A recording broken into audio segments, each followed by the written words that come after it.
suatu percobaan, yaitu percobaan pemeriksaan sebuah trafo dari praktikum pengukuran dan instrumentasi besar listrik.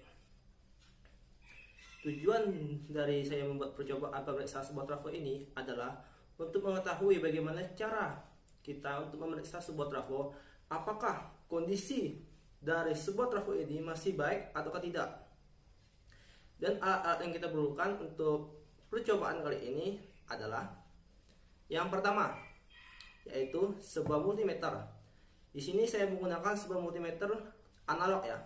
Jadi nanti waktu kita akan melakukan percobaan, kita akan mengkalibrasi dulu si multimeter analog ini.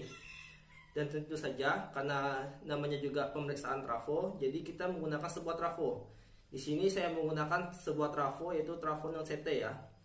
Karena saya tidak memiliki trafo CT, jadi saya menggunakan trafo non CT. Tapi cara pemeriksanya sama saja, tidak ada perbedaan antara trafo CT dan trafo non CT.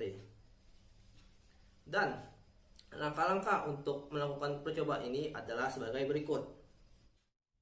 Ya, inilah langkah-langkah uji coba pemeriksaan sebuah trafo.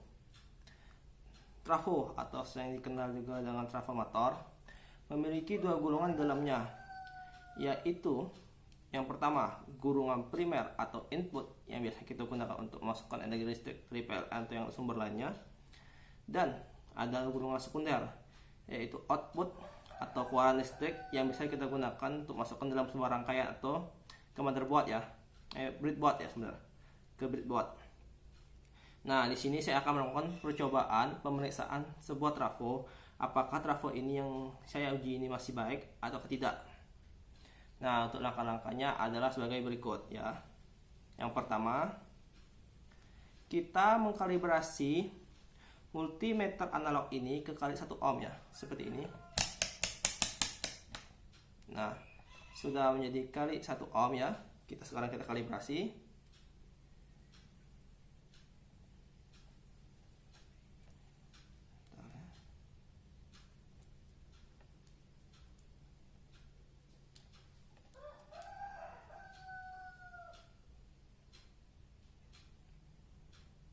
Oke ya, sudah saya lihat, sudah saya kalibrasi.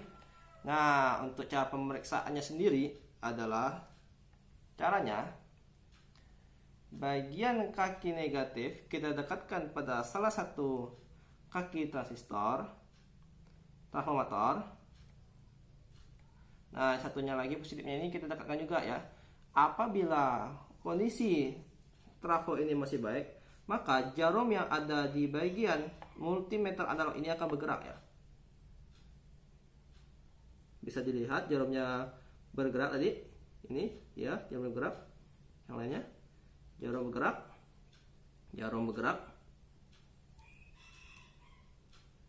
jarum bergerak, jarum bergerak, jarum bergerak, jarum bergerak. Oke, coba kita dekatkan pada bagian bodi dan bagian primer. Dilihat seperti ini.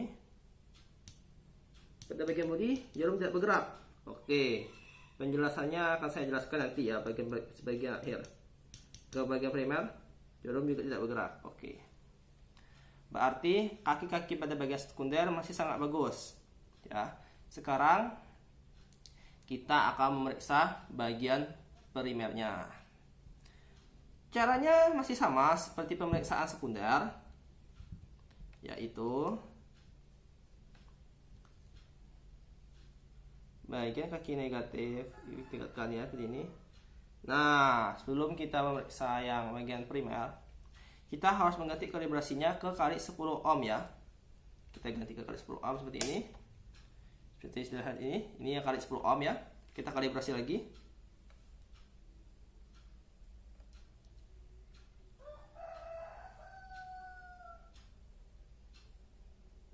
Kita kalibrasi. Oke. Ya, bisa dilihat ya, sudah saya kalibrasi.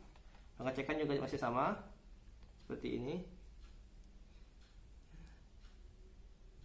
ya. Jarum bisa dilihat, jarum bergerak, kaki lain jarum bergerak, kaki yang ini jarum bergerak, kaki yang ini jarum juga bergerak.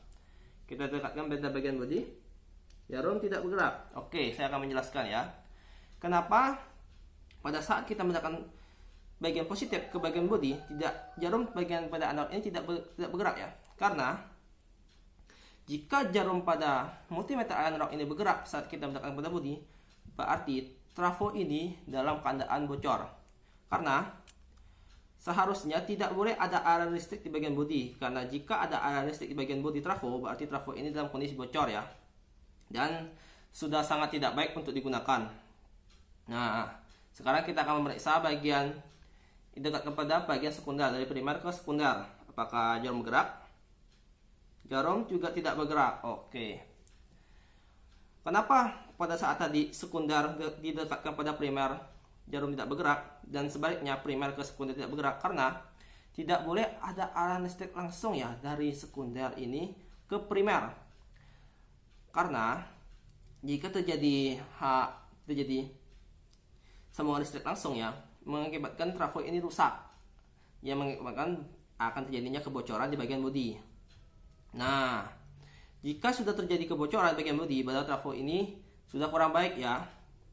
Nah, untuk itu tidak alangkah baiknya menggunakan trafo yang masih baik dan yang tidak memiliki kebocoran ataupun ada aliran listrik langsung dari sekunder ke primer ya. Karena jika menggunakan trafo yang sudah rusak, itu akan sangat berbahaya untuk dalam melakukan uji coba ataupun praktikum ya, karena sudah tidak aman lagi. Nah, untuk trafo yang kita periksa kali ini, trafo ini masih dalam kondisi baik. Dari segi semua kaki-kaki pada bagian gulungannya masih sangat baik, maupun tidak ada kebocoran di bagian bodi. Jadi trafo ini saya nyatakan sangat baik ya untuk digunakan. Nah, hanya itu saja tata cara percobaan pemeriksaan sebuah trafo. Bila ada salah kata saya minta maaf. Sekian dan terima kasih.